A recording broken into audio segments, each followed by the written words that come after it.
Sunday's celebrations marked the DPRK 70th anniversary and showcased a country that has secured a nuclear arsenal and is now focusing on developing its own economy and cultivating international relations. But how have the celebrations been read in the rest of the world, and what is the relevancy of such an anniversary to China? And why did Kim Jong Un want foreign media to be there? To talk about these and more, I'm happy to be joined in the studio by Mr. Teng Jianqun, who is the Director of Center of Arms Control in the China Institute of International Studies, and Rick Dahm, a visiting scholar at Tsinghua University.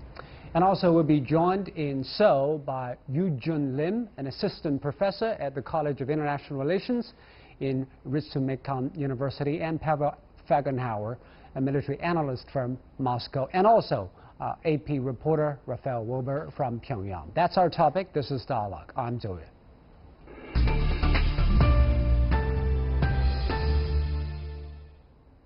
So let's talk about today's celebrations, highlighting a military parade, showcasing the latest achievement of DPRK military. But what is pronounced is the absence of ICBMs at today's military parade. This just shows the restraint from the DPRK leaders that they would like to maintain the momentum, from earlier this year, that the negotiations and the contact with various countries, especially with the United States and with DPRK. But I was deeply impressed by the weapon system, especially the newly modified tanks and armored vehicles. For example, some missiles were attached to the tanks, which means that the DPRK People's Army would like to have more efficient self-defense for the survivability of the armored vehicles and also for the tanks. And also, I was deeply impressed by the digitalized troops, which means the DPRK. Is it the first time that they showcased? Yeah, to my observation, this should be the first time for DPRK, People's Army, to show their digitalized capability. I mean, the troops would like to wage information warfare in the future. And Rick, what is your impression of what is shown at this year's parade? Well, I think there were three key messages. One is, we're strong militarily. Second, we're not going to be provocative. So it is dial back on the intercontinental missiles and the nuclear threat. And third, we care about the economy. That the top priority for the government is going to be to improve the state of the economy, which is terrible and is suffering under sanctions. So let's turn to our reporter, our AP reporter, Rafael Wilbur, in Pyongyang. Rafael, we've been talking about what is the different tone of this year's military parade in Pyongyang. What have you observed from this year's event?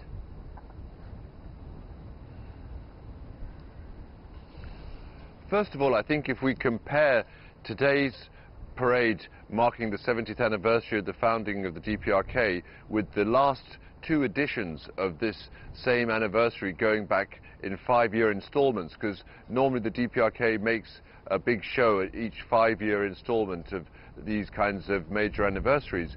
Going back to 2013 and then 2008, actually those parades on the September the 9th were not involving the Korean People's Army. They look perhaps to outsiders as people in uniform, like military parades, but those parades actually featured only the civil defense forces, which here are called the Worker Peasant Red Guards. Those weren't actual Korean People's Army parades at all.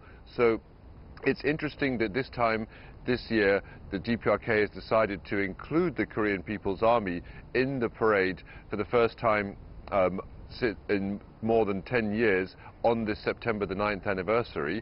But as your commentators have noticed, of course, the lack of the ICBMs, the big missiles that have been tested at such a furious pace over the past few years until late last year. And I think also the emphasis I would agree with on the people's livelihoods, the different sectors shown with the public procession of floats and people in costume that came after the military part of it. That's quite customary for parades in the DPRK through Kim Il-sung Square on major anniversaries, to have the civilian part following the military part. But this time there were more interesting new slogans written on the floats, and that's also part of what has come out not only this year, but also really since the party congress in 2016, which decided on or announced a new 5-year economic plan. And ever since then, there has been a heavy emphasis on the economic development and developing people's livelihoods. And lastly, to say that actually this emphasis on the economy is something which has been very clear here going back to 2012. They don't call it reform, but instead new economic management methods. It was trialed, these were trialed back in 2012, and then the idea was, as economists here have explained to me, that these new economic management methods would be spread over the whole country with the introduction of this new 5-year plan in 2016. But have the Kim Jong Un's new policies tilting towards economic rejuvenation work? Have North Koreans seen any differences about their living standards?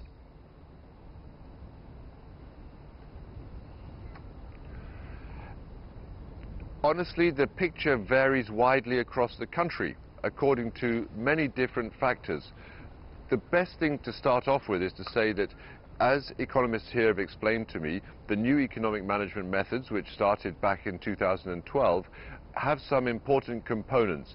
First of all, that in terms of business, whether it is state-owned or other kinds of enterprises, the freedoms or the rights to set employees' wages and set prices rather than it all being according to a state plan is one thing which has brought about, or it does have a significant impact, I think I can say. And then, apart from that, the new economic management methods have also been broadened into agriculture with a field responsibility system, which is intended to provide an impetus for farmers to try to grow more by allowing them to keep more of what they grow themselves, apart from a state quota system which used to prevail before. I think also that this, when I mentioned that it varies widely across the country, for example, if you think of coastal areas which have got access to seafood and fishing, a very different situation to inland areas or the most mountainous areas of the country. Okay. So overall, the picture is very, very different all over the country, but these new economic management methods do make a difference. And Eugene Lim, I presume that many South Koreans also see the pictures from Pyongyang today, and President Moon will meet Kim Jong Un very soon, later this month. What will President Moon say to Kim when he visits Pyongyang? Well, I cannot predict everything that our President Moon Jae-in will talk, to the chairman Kim Jong Un.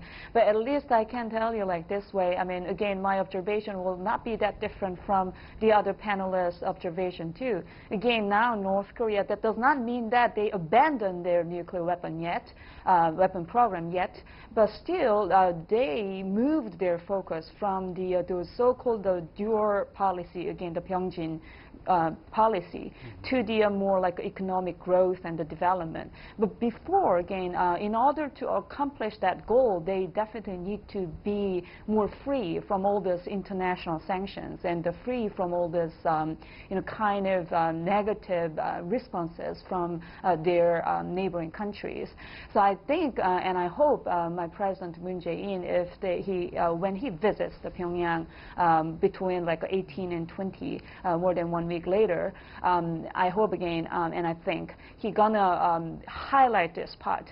Again, in order to accomplish their economic growth and development, they definitely need to be more like free from all this negative response. In order to do that, they absolutely have to show the more like a sincere commitment toward the denuclearization. But isn't it the case that President Moon will be caught between a rock and a hard place? On one hand, he needs to have rapprochement with the North. On the other hand, the U.S. has shown no sign of lifting sanctions or having a peace agreement with the North anytime soon. Yeah, I also do see there, are kind of gaps, again, the gap. Or it can be a perception gap, or it can be a kind of miscommunication or misperception too. But of course, Kim Jong Un, when our special envoy, Mr. Chung Eui-yong, when he visited again the Pyongyang, and when he talked to the Chairman Kim, Mr. Kim actually he said that I already showed my sincerity. I exploded the missile test site, and I exploded the nuclear test site, and I didn't do the missile test at all. I mean, this year I showed everything, almost everything. Not everything from our perspective, but probably from his own perspective, it can be more than actually enough. So he looks like he's waiting for something else. I mean, from the Washington. Okay. So again, our president probably need to be a person who should narrow the gap again, the gap between the Pyongyang and the Washington, I think. Pavel, I know that Chairman Kim Jong Un will probably meet President Putin very soon. What is the Russian perspective on what is going on? Well, Russia, as China, have a basic strategic interest in maintaining the status quo, in maintaining North Korea as a strategically important buffer state separating American influence and American forces in South Korea from the Russian and Chinese border. At the same time, Russia, as China, does not want North Korea to be too provocative, to threaten a major regional war, actually nuclear war, and that's why Russia, with China in close coordination, supported the very punitive sanctions against North Korea to curtail its provocational policy. But now when that policy has somewhat changed, Russia is, of course, together again in close coordination with China, is trying to build and maintain a very good relationship with North Korea. There has been an invitation for the North Korean leader to visit Russia, though the exact date has not been set. And the top Russian official, Valentina Matviyenko, is right now in Pyongyang. She's the Speaker of the Russian Upper House, the Senate. So, yeah, and there's a message sent by Putin to the North Korean leader that's more or less friendly. And, of course, in Russia, it's very important we pointed out that intercontinental ballistic missiles weren't on display in Pyongyang at the parade, and that's seen as another good development. And do you think the gestures from the North, for example, not showing ICBM, sending the remains of soldiers of U.S., and also the dismantlement of the nuclear test site, is good enough for the international community to ease on the sanctions? Pavel? Well, yes, the Russian position is that in return for good behavior, the international community should begin to give North Korea some kind of sanction relief. But apparently the West and Washington are not ready, so for the time being that's not happening, though Russia believes it should happen because squeezing North Korea too hard could provoke again some kind of new escalation. And of course the present de-escalation is very good, but it's important to sustain it and institutionalize it. Okay. Let's come back to China's role in all this, because among the dignitaries at the podium, very pronounced presence is the top legislator from China, sent by President Xi Jinping. What is China's role in this, and how does China look at the recent development in Korean Peninsula? I think China's position is very clear that China would like to maintain this peace and stability in Korean Peninsula, meanwhile to promote the development of denuclearization in DPRK, and also China would like to have a peaceful, peaceful way to solve the nuclear issue in Korean Peninsula. So we have at least three principles.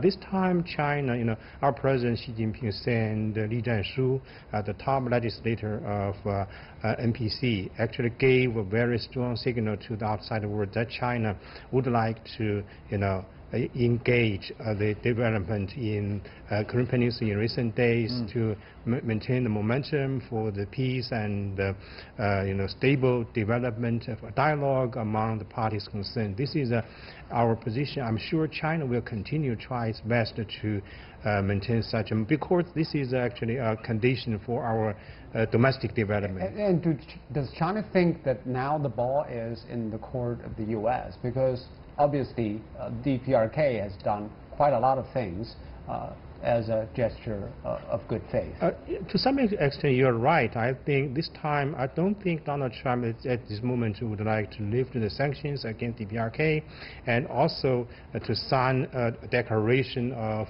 the ending of the Korean War. So at this moment, Donald Trump has no such a capability, especially to persuade the congressmen to give the green lights to these documents, because the sanctions and the military threat are two important leverages in the hand of the United States to so-called maximum pressure against the DPRK. And I don't think that they can do the lift of these leverages to DPRK. What is Donald Trump's calculation right now? Because when he met Kim Jong Un, both said that it is a big win for both sides. But the North Koreans have been doing things all along. The U.S. is simply, the message clear that you haven't denuclearized as the Americans understand it. But what will American offer in return? Well, right now, I think there is a division in the Trump administration. You have Donald Trump, who is saying a lot of nice things about Kim Jong Un, who wants an accomplishment before the midterm elections, where Republicans face a terrible setback if things don't go well for Trump. And you have the rest of the foreign policy establishment, the State Department, the Pentagon, who are strongly against lifting sanctions. And I think Donald Trump is conflicted because he wants a deal. He wants to do something. He wants progress. He wants a sign that he actually was successful in that summit in Singapore. But he understands lifting sanctions is not politically palatable. Right now he faces such opposition within his own government and in Congress that I think that makes it difficult. But at the same time, you have China, you have Russia, and you have other actors that can put pressure on, and even if the sanctions are not lifted, China can do a lot that would help stimulate the North Korean economy, independent of the sanctions. And I think you're going to have a push and pull game where China is going to work behind the scenes to try to push Trump to a position where there is some sort of sanctions relief, either de facto or real through the United Nations. Obviously, Chairman Kim Jong Un wants to develop a North Korean economy and to deliver better life for its people. But under the condition of sanctions remaining there, what kind of leverage does he have?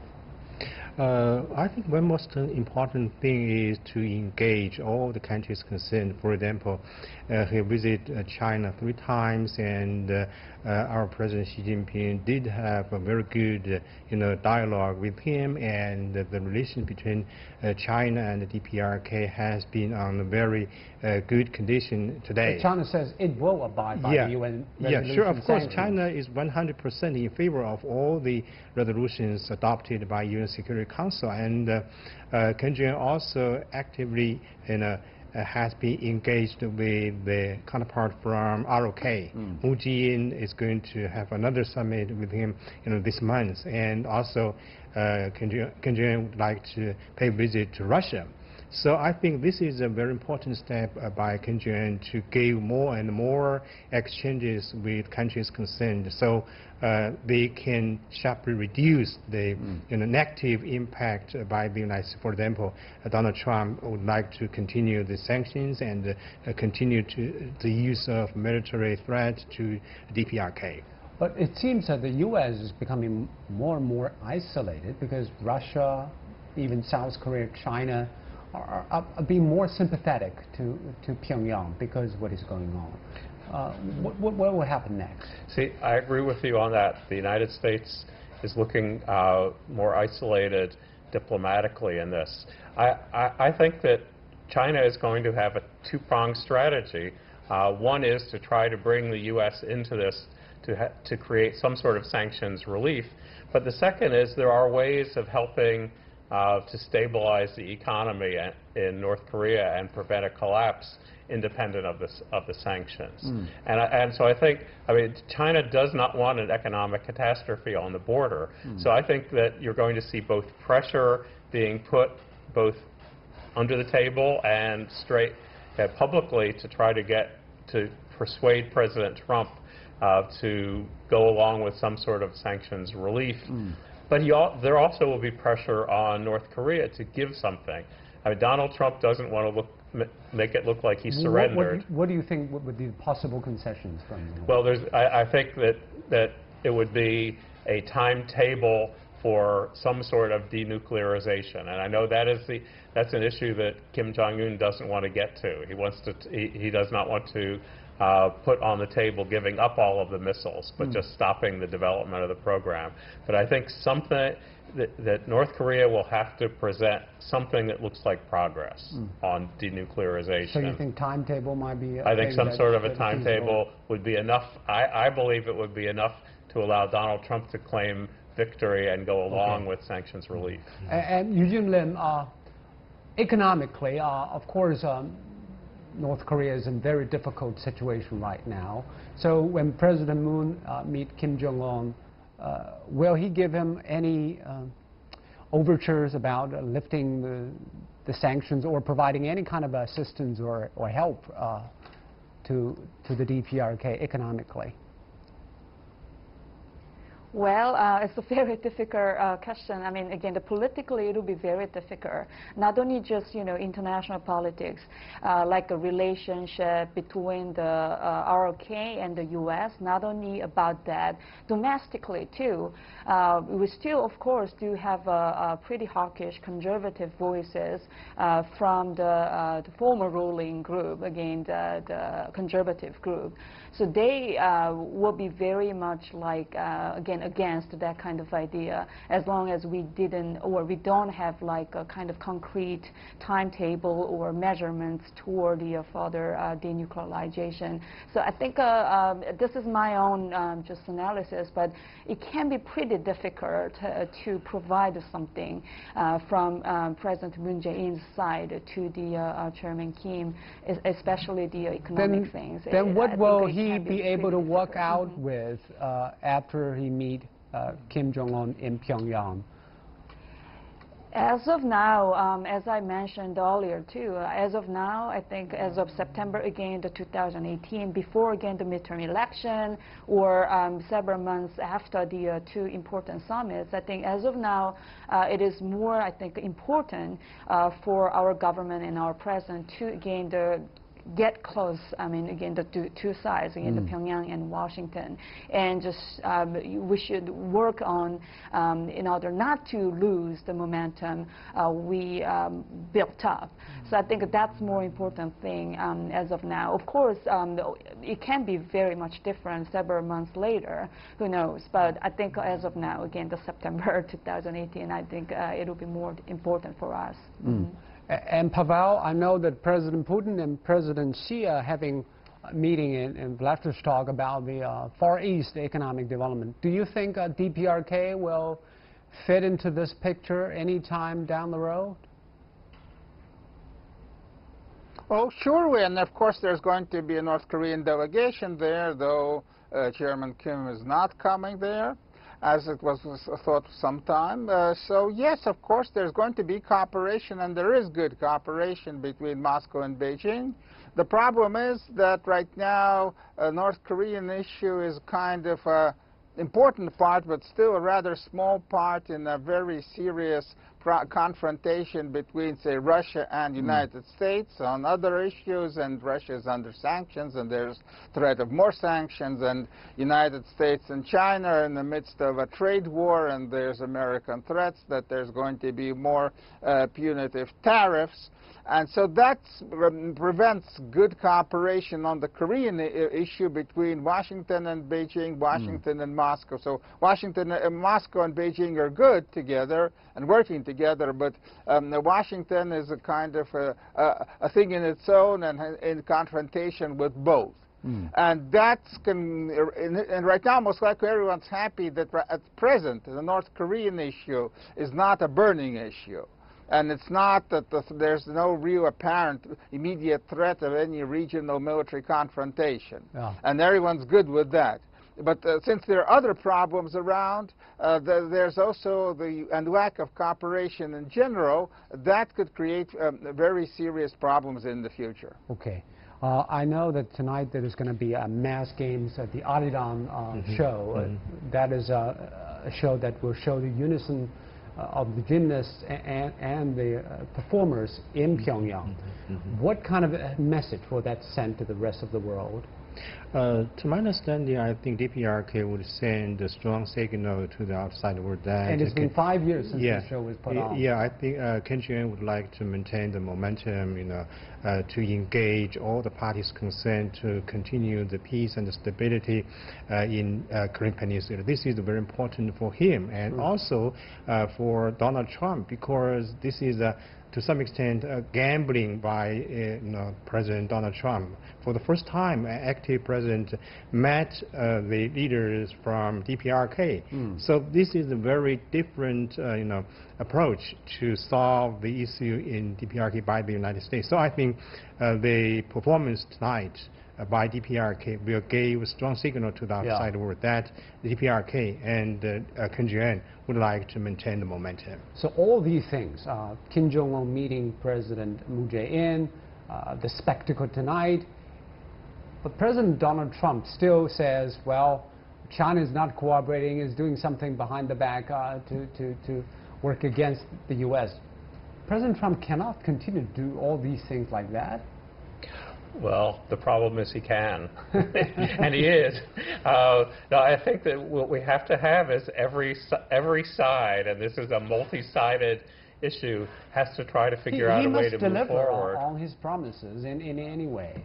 That's correct. So, but there's pressure on everyone. But I think that China, Russia can't count on Donald Trump playing a rational role, and I think they have to move ahead the best way they can, and try to work with him when they can. At the same time, that there's a trade war and there are sanctions against Russia. You don't take it at the face value. Kim Jong Un said he had faith in President Trump. I will take that at face value, and I think Donald Trump has faith in Kim Jong Un. That's the best thing we have going for us here, because the U.S. relationship with China and Russia now is not very good, and so I think that we have. It is a strange puzzle, but I think the pieces could fit together if you have the Trump-Kim relationship moving forward. At the same time, everybody else is working independent of Trump to move the situation forward. I think the patience of North Koreans will run out anyway, finally, because they are living under extreme economic strain. If there isn't anything deliverable to them, what will happen to that? But I think Kim Jong Un still have patience to continue such a development, because he has a new strategy, that is to develop his country as a very strong power. Without outside help? Of course, with the cultivation of relations with other countries. So I think at this moment, Kim Jong Un has shown great patience, and Donald Trump also has shown great patience, because the two leaders cannot lose the game. Let's hope their patience will work out. Thank you very much, Rick, and thank you, Susan. And you've been watching Dialogue here on CGTN. I'm Joe in Beijing. Thanks for watching. Goodbye.